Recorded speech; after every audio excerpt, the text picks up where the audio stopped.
नमस्कार मुलांनो, आज आपण भारताचे काही महत्त्वाचे राष्ट्रीय प्रतीके जाणून घेणार आहोत, जसे की राष्ट्रीय पक्षी, राष्ट्रीय प्राणी, राष्ट्रीय फूल, राष्ट्रीय ध्वज आणि राष्ट्रीय वाक्य.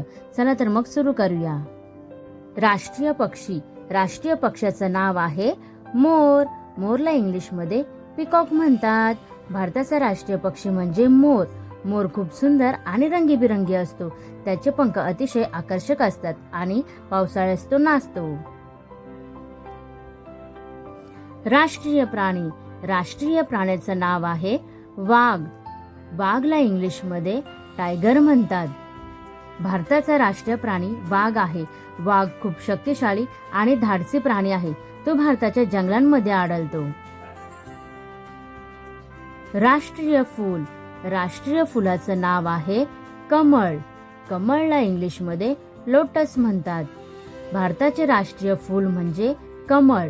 कमळ चिखलात उगवतं, पण तरीही स्वच्छ आणि सुंदर दिसतं. त्यामुळे ते पवित्रतेचं प्रतीक आहे. राष्ट्रीय ध्वज.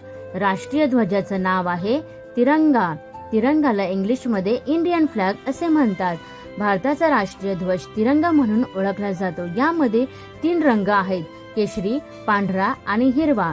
केशरी रंगाचा अर्थ आहे धैर्य. पांढऱ्या रंगाचा अर्थ आहे सत्य आणि शांती. हिरव्या रंगाचा अर्थ आहे समृद्धी.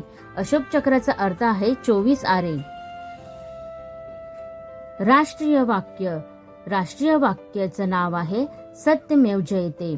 सत्यमेव जयतेला इंग्लिशमध्ये नॅशनल मोटो असं म्हणतात. भारताचं राष्ट्रीय वाक्य आहे सत्यमेव जयते. याचा अर्थ असा आहे, सत्याचाच नेहमी विजय होतो.